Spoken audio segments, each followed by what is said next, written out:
नमस्कार, मैं हिमांशु कुमार। आप देख रहे हैं भारत लाइव। जीतन राम मांझी ने एक ऐसा बयान दिया है जो राजद के कार्यकर्ताओं, नेताओं और जो राजद से जुड़े जमीनी नेता हैं उनके लिए जो है काफी चिंताजनक है।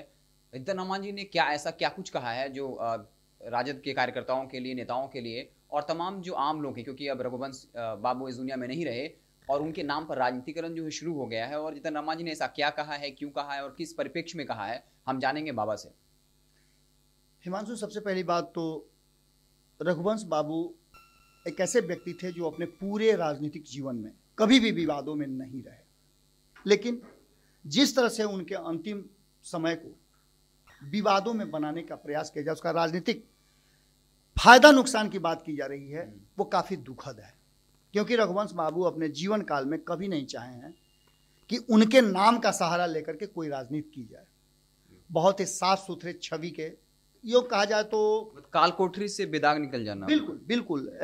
राजनीति की अगर कोई परिभाषा है तो उस परिभाषा का नाम रघुवंश बाबू है।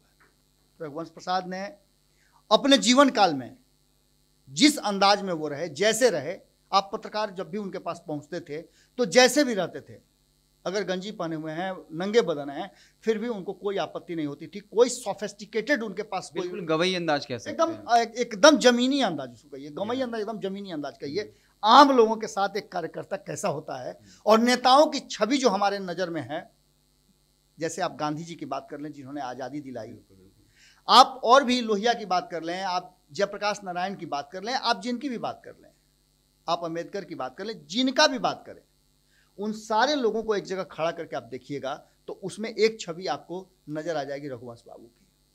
वो व्यक्ति जो उजली दाढ़ी के साथ सामने खड़ा होता था और बातें अपने ही अंदाज में अपनी बातें करता था। उसके पास इतनी जानकारियां थी लोगों के जीवन से जुड़ी हुई कि वो मनरेगा जैसा एक बड़ा सा लोगों को काम करने का एक जरिया दे सकता है। इसी कारण यूपी में उनको मंत्री बनाया गया था और फिर दोबारा 2009 में ऑफर भी किया गया था। बिल्कुल, वो ऐसा आदमी जो लालू प्रसाद जैसे राजनीतिक व्यक्ति के सामने, उनके पीछे पीछे चल करके उनकी छवि के रूप में हमेशा सामने खड़ा रहा।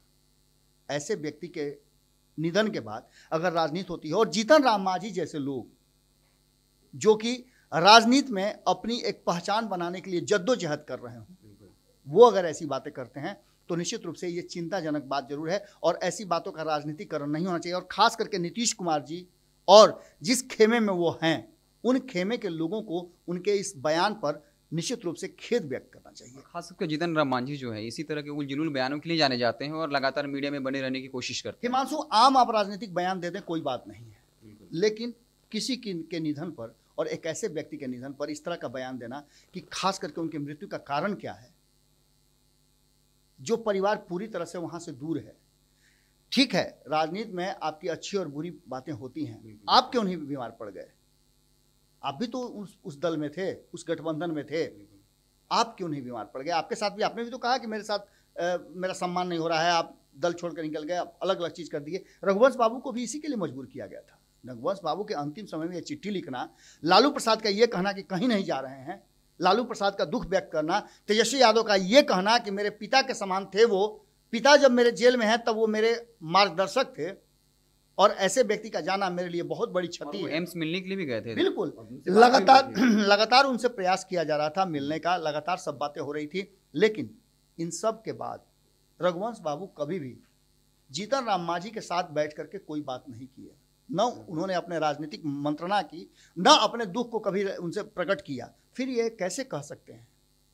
लेकिन राजनीतिक लाभ के लिए और जो वर्तमान परिस्थितियां उत्पन्न हुई हैं, जिसमें कहा यह जा रहा है कि उनके परिजन चाहते थे कि वो अब आरजेडी से बाहर निकल करके एक घोषणा कर दें कि वो आरजेडी से बाहर जाएंगे, जिसके कारण उनके परिजनों को अलग जाने का इजाज़त मिल जाए और एक रास्ता खुल जाए। बहुत सारी बातें भीतर खाने में हो रही हैं, लेकिन इसमें कहीं भी ऐसा नहीं है कि राजनीति में दो बातें होती हैं। ये वैसे शख्स थे जिन्होंने लालू प्रसाद के चलते केंद्रीय मंत्रिमंडल को अस्वीकार कर दिया था, केंद्रीय मंत्री पद को अस्वीकार किया था वो लालू प्रसाद के चलते, और ऐसे व्यक्ति पर आप आरोप लगाते हैं, ये कहीं से उचित नहीं है। खैर, ये तो राजनीतिक लोगों की बातें हैं, पर इतना जरूर है कि रघुवंश बाबू अपने जीवन काल में कभी भी ऐसा नहीं चाहते थे कि वो लालू प्रसाद, अंतिम समय भी उन्होंने चिट्ठी में लिखा है कि मुझे जो प्यार, जो सम्मान, जो इज्जत मिली है आरजेडी के कार्यकर्ताओं से, लालू प्रसाद से, मैं उसके लिए कृतज्ञ हूँ।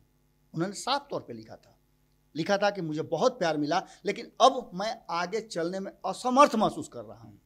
मैं खुद को असमर्थ महसूस, मेरी पार्टी में कोई दोष नहीं है, मेरे नेता में कोई दोष नहीं है, साफ तौर पे उन्होंने अपनी चिट्ठी में लिखा है।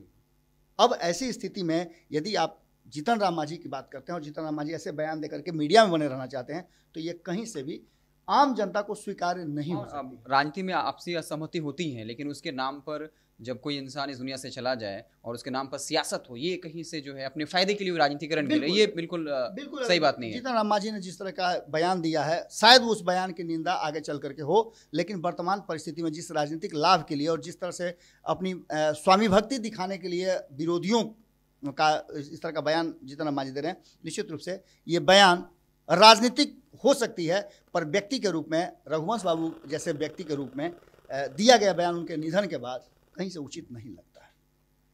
तो इस तरीके से आपने देखा किस तरह से जीतन राम मांझी जो बार बार अपने उलझुल बयानों के लिए जाने जाते हैं और मीडिया में बने रहने की आदत है उनकी इस तरह के बयानों को लेकर के। हालांकि उनका ये जो बयान है काफ़ी दुखद है, किसी के मौत पर इस तरह की सियासत नहीं होनी चाहिए। हालांकि पूरी तैयारी की जा चुकी है रघुवंश बाबू के मौत का जो राजनीतिक फ़ायदा उठाने के लिए। हालांकि जैसे ही कोई नया अपडेट आता है हम आपको बताएंगे। आप जुड़े रहिए भारत लाइव के साथ। बहुत बहुत धन्यवाद।